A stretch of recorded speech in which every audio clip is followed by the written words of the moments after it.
Agar siz har oy mobil aloqa uchun ko'proq pul to'layotganingizni sezayotgan bo'lsangiz, internetingiz tez tugab qolsa, daqiqalar yetmay qolsa yoki tarifingiz birdan qimmatlashib ketgan bo'lsa, bugungi ma'lumot siz uchun juda muhim. Men bugun ko'pchilik bilmaydigan, operatorlar esa odatda baland ovozda reklama qilmaydigan yashirin arxiv yoki maxsus tariflar haqida gapiraman. Bu mavzu har bir abonentga tegishli. Chunki noto'g'ri tarifda yurish yiliga 100 minglab so'm ortiqcha xarajat degani. Videoni oxirigacha ko'ring. Chunki men sizga qaysi holatda bunday tariflarni izlash kerakligini, kimlar ulanishga ulgurish kerakligini, qaysi joylarda tuzoq borligini va operatorga qanday murojaat qilishni aniq tushuntirib beraman. Hozirning o'zida kanalga obuna bo'ling, like bosing, chunki bunday amaliy ma'lumotlar cho'ntagingizdagi pulni saqlab qoladi. Oldin mobil operatorlar tariflarni juda sodda ko'rinishda taklif qilardi. Masalan, bir tarifda beyin daqiqa 10 gigabayt internet ma'lum miqdorda SMS bo'lardi. Narx ham aniq, shartlari ham tushunarli edi. Abonent tarifni tanlardi, bir necha oy yoki hatto bir necha yil foydalanardi. Agar yangi tarif chiqsa, eski tarif ko'pincha ishlashda davom etardi. Bunday eski tariflar arxiv tarif deb ataladi. Ya'ni yangi abonentlar unga ulana olmaydi, lekin avval ulab olganlar foydalanishda davom etishi mumkin. Hozir esa vaziyat ancha o'zgargan. Operatorlar tariflarni tez-tez yangilayapti. Bir oyda yangi paket chiqadi. Keyingi oyda boshqa nom bilan yana yangisi chiqadi. Avval 20 ming so'mga berilgan internet hajmi keyin 6 yoki 7 ming so'mlik tarifga ko'chiriladi. Ba'zan tarif nomi bir xil qoladi, lekin ichidagi shartlar o'zgaradi. Yoki aksincha, narx o'zgarmaydi, ammo internet hajmi kamayadi. Qo'shimcha xizmatlar alohida pullik bo'lib qoladi. Oddiy abonent buni har doim ham kuzatib ulgurmaydi. Eng muhim joyi shuki, ayrim foydali tariflar ochiq reklama qilinmaydi. Ular saytning chuqur bo'limlarida turadi. Mobil ilovada hamma foydalanuvchiga ko'rinmaydi. Faqat operator ofisida so'rasangiz aytiladi. Yoki faqat raqamni boshqa operatorga o'tkazmoqchi bo'lganingizda taklif qilinadi. Shu sababli men bunday tariflarni shartli ravishda yashirin tariflar deb atayman. Bu so'z noqonuniy degani emas. Bu shunchaki ommaviy reklamada ko'rinmaydigan, lekin real hayotda mavjud bo'lishi mumkin bo'lgan takliflar degani. Operatorlar nega bu haqda sukut saqlaydi? Sababi oddiy. Har bir kompaniya daromad olishi kerak. Agar barcha abonentlar eng arzon va eng foydali tarifga o'tib ketsa, o'rtacha tushum kamayadi. Shuning uchun reklamada ko'pincha yangi, qimmat, chiroyli nomlangan tariflar ko'rsatiladi. Eski arxiv tariflar, maxsus aksiyalar. Saqlab qolish takliflari esa faqat kerak bo'lganda ishlatiladi. Men ekspert sifatida shuni aytaman. Bu yerda eng katta xato abonentning befarqligi. Odamlar oyma-oy pul to'laydi, lekin bir marta ham xarajatini tahlil qilmaydi. Birinchi navbatda yashirin yoki arxiv tariflar hamma uchun bir xil bo'lmaydi. Ba'zi tariflar faqat eski abonentlarga beriladi. Ba'zilar faqat muayyan hududda ishlaydi. Ba'zilar korporativ mijozlar uchun bo'ladi. Ba'zilarini faqat sim karta egasi pasport bilan ofisga borganda ulashadi. Yana ayrim takliflar vaqtinchalik bo'ladi. Masalan, oy oxirigacha ulansangiz, bir yil davomida eski narxda foydalanasiz, keyin shartlar o'zgarishi mumkin. Ikkinchi muhim narsa, arzon tarif doim ham eng yaxshi tarif emas. Men ko'p ko'rganman, odam 35 ming so'mlik tarifga o'tadi, lekin unda internet kam bo'ladi. Keyin oy o'rtasida 10 ming so'mdan qo'shimcha internet paket sotib oladi. Yana qo'ng'iroq uchun alohida pul ketadi. Natijada u oy oxirida 15 ming emas, 25 ming so'm sarflaydi. Boshqa odam esa 6 ming so'mlik tarifda yuradi. Hamma narsa yetadi, qo'shimcha paket olmaydi. Demak, tarifni tanlashda faqat abonent to'lovi emas, oy oxiridagi umumiy xarajat muhim. Masalan, birinchi real holatni olaylik. Siz oyga taxminan 25 gigabayt internet ishlatasiz. Ko'p hollarda Telegram, YouTube, Instagram va xartalardan foydalanasiz. Hozirgi tarifingiz 25 ming so'm, lekin unda 25 gigabayt bor. Har oy qo'shimcha 1 gigabayt sotib olasiz. U taxminan 20-25 ming so'mga tushadi. Jami xarajat 75-60 ming so'm bo'ladi. Agar operatorning arxiv yoki maxsus takliflarida 70 ming so'mga 30 gigabayt beradigan tarif mavjud bo'lsa, siz kamida 10 ming so'm tejaysiz. Bir oyda bu juda katta ko'rinmasligi mumkin. Lekin bir yilda 1 ming so'm bo'ladi. Oilada 4 ta raqam bo'lsa, bu 4 ming so'm. Mana tarifni tekshirmaslikning haqiqiy narxi. Ikkinchi holat, ota-onangiz tugmali telefon ishlatadi. Ularga internet kerak emas. faqat qo'ng'iroq qilishadi. Lekin ular eski paytda ulab qo'yilgan internetli tarifda yurishadi va har oy girib ehini 1000 so'm to'lashadi. Aslida ularga daqiqasi ko'proq, interneti kam yoki umuman keraksiz bo'lgan tarif yetadi. Ayrim operatorlarda bunday oddiy tariflar reklamada chiqmasligi mumkin. Chunki ular smartfon foydalanuvchilarini qimmat paketlarga yo'naltiradi. Siz ota-onangiz raqamini tekshirsangiz, oyga 20-30 ming so'm tejalishi mumkin. Bir yilda bu ham katta pul. Uchinchi holat, talaba yoki yosh mutaxassis. U ko'p internet ishlatadi, lekin qo'ng'iroq deyarli qilmaydi. Odatda u ijtimoiy tarmoqlar, onlayn darslar, video ko'rish, messenjerlar bilan band. Bunday odamga daqiqa ko'p berilgan tarif kerak emas. Unga interneti ko'p, qo'ng'iroq qismi minimal tarif foydaliroq. Ba'zan operatorlar yoshlar uchun maxsus tariflar chiqaradi. Lekin ularni faqat ilovada yoki maxsus kod orqali ko'rish mumkin. Agar talaba oddiy ommaviy tarifda yursa, har oy ortiqcha daqiqalar uchun pul to'laydi, lekin ulardan foydalanmaydi. 4-holat. Tadbirkor yoki yetkazib beruvchi. U kun bo'yi qo'ng'iroq qiladi, mijozlar bilan gaplashadi, xarita ishlatadi, lekin video ko'p ko'rmaydi. Unga barqaror aloqa, ko'p daqiqa va o'rtacha internet kerak.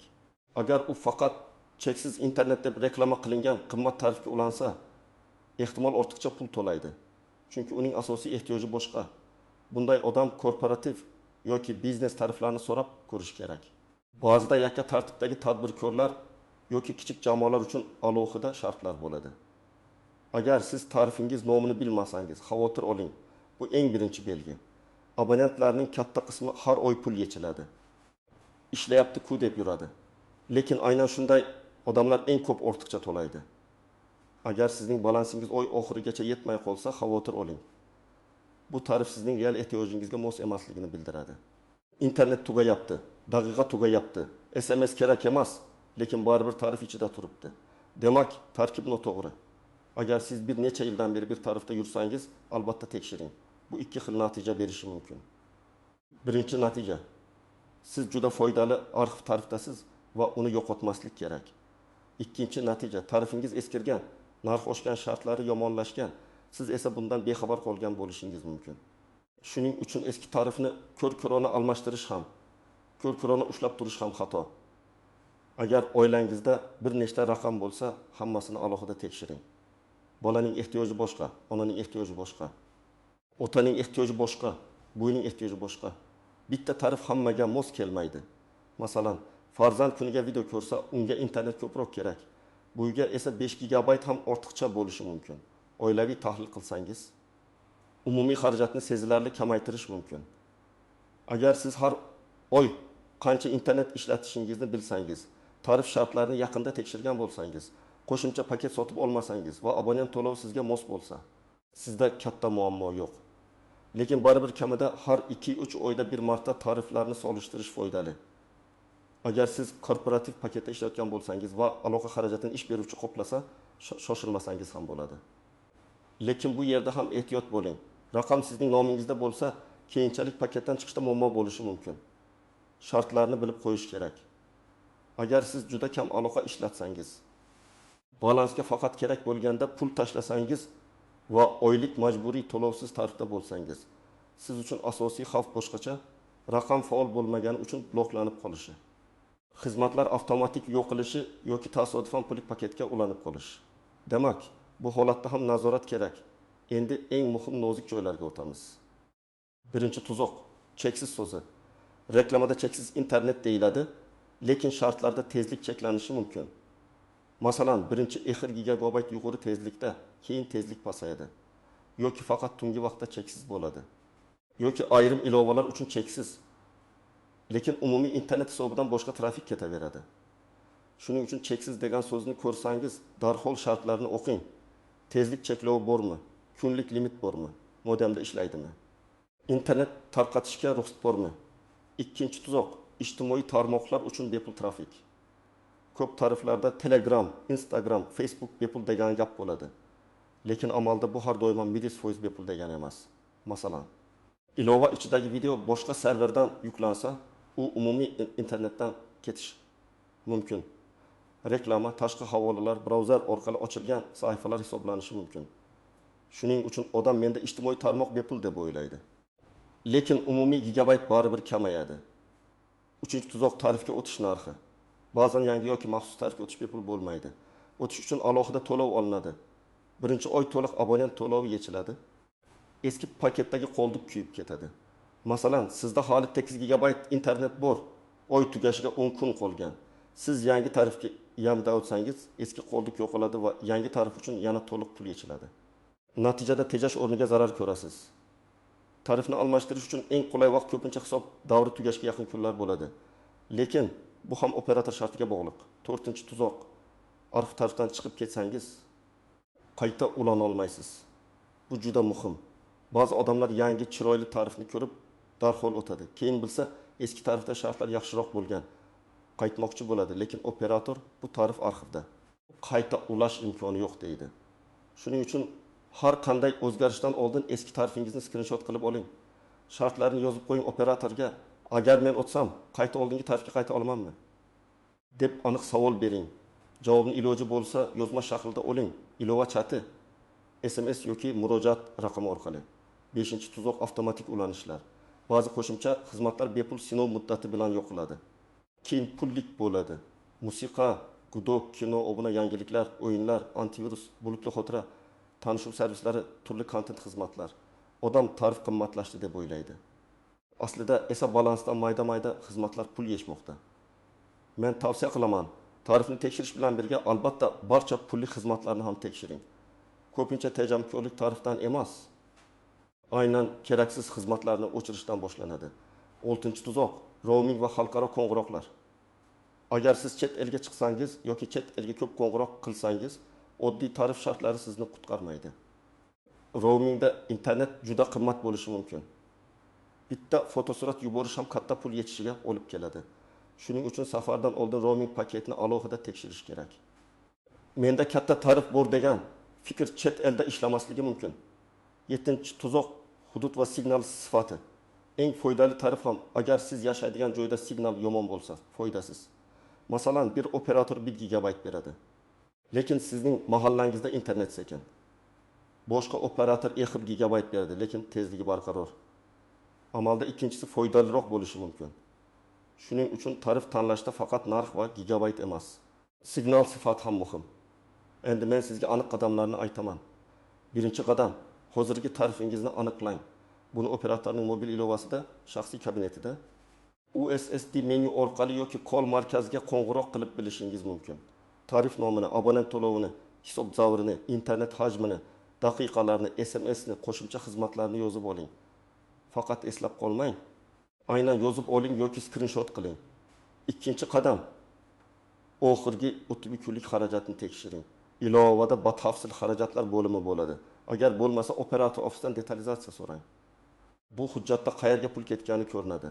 Abonent to'lovi, internet paket, qo'ng'iroq, SMS content xizmati, roaming, qo'shimcha obuna. Aynan shu joyda haqiqiy muammo ochiladi. Ko'p odam tarifim qimmat deydi. Lekin detalizatsiyada 1000 so'm keraksiz musiqa xizmati, 1000 so'm qo'shimcha internet, 5000 so'm content obuna chiqadi. 3-qadam, real ehtiyojingizni hisoblang. Oxirgi oyda nechta gigabayt ishlatdingiz? Necha daqiqa gaplashdingiz? SMS kerak bo'ldimi? Qaysi ilovalardan ko'p foydalandingiz? Uyda wifi bormi? Ish joyida wifi bormi? Agar kunning ko'p qismi wifi ostida o'tsa, sizga juda katta mobil internet kerak bo'lmasligi mumkin. Agar siz ko'chada ishlasangiz, aksincha internet asosiy ehtiyoj bo'ladi. 4-qadam, ochiq tariflarni solishtiring. Operator saytiga kiring, mobil ilovani oching, amaldagi tariflarni ko'ring. Har bir tarif bo'yicha faqat reklama bannerini emas, batafsil shartlarni o'qing. Abonent to'lovi, paket hajmi, qoldiq keyingi oyga o'tadimi? Limit tugasa nima bo'ladi? Tezlik pasayadimi? Qo'shimcha paket narxi qancha? Tarifga o'tish narxi bormi? Arxivga o'tsa qaytish mumkinmi? Hammasini tekshiring. 5-qadam, operatorga to'g'ri savol bering.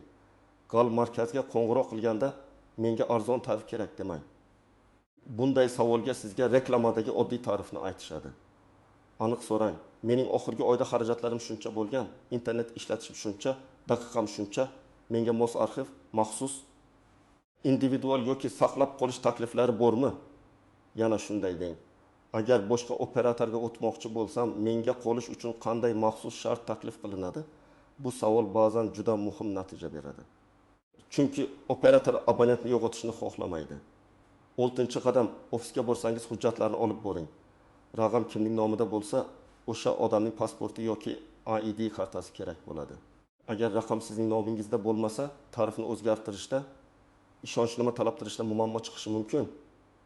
Korporativ raqam bo'lsa, tashkilot hujjatlari yoki mas'ul shaxs roziligi kerak bo'lishi mumkin. Shuning uchun bekorga navbatda turmaslik uchun oldindan JAL markazdan kerakli hujjatlarni so'rab oling. 7-qadam murojaatni yozma qiling. Ilova chatiga yoki rasmiy sayt orqali shunday yozishingiz mumkin.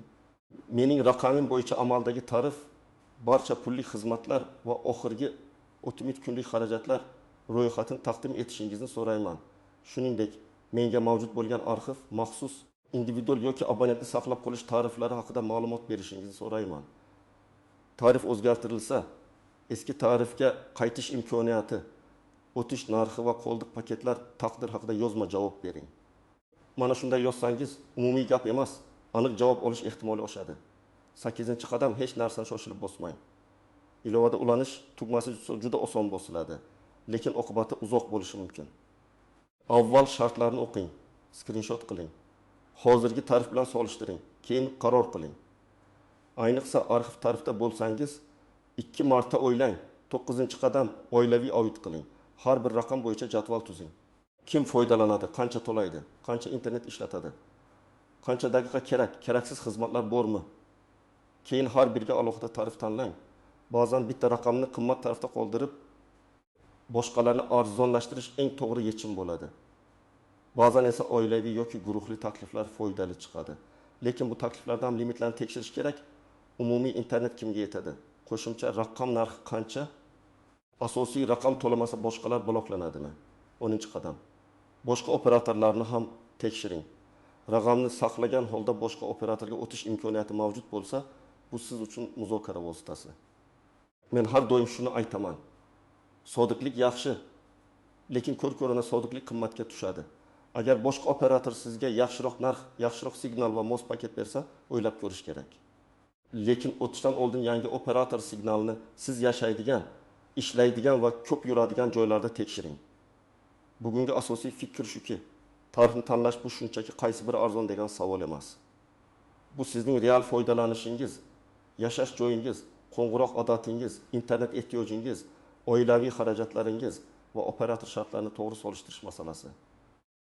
Yashirin, arxiv yoki maxsus tariflar haqiqatan ham foydali bo'lishi mumkin, lekin ularni topish uchun faol bo'lish kerak. Operator sizga doim eng foydali variantni birinchi bo'lib aytadi deb o'ylamang. Siz so'rashingiz, tekshirishingiz, hisob-kitob qilishingiz kerak. Men sizga tavsiya qilaman. Bugunoq 10 daqiqa vaqt ajrating, tarifingizni tekshiring, pullik xizmatlarni ko'ring, oxirgi oy xarajatini tahlil qiling. Agar oilangizda bir nechta raqam bo'lsa, hammasini ko'rib chiqing. Ehtimol siz hech qanday qiyinchiliksiz oyiga 20 hatto 100 ming so'mgacha tejashingiz mumkin. Eng muhimi, arxiv tarifdan chiqishdan oldin ehtiyot bo'ling. Yangi tarifga ulanishdan oldin shartlarni yozma ravishda aniqlang. Siz hozir qaysi operatordan foydalanasiz? Tarifingizdan rozimisiz? Oyga qancha to'laysiz? Izohlarda yozib qoldiring. Boshqalar ham real tajribadan foyda oladi. Agar video foydali bo'lgan bo'lsa, albatta like bosing, kanalga obuna bo'ling va yaqinlaringizga yuboring. Chunki bitta to'g'ri tarif tanlovi butun yil davomida pulingizni tejab beradi.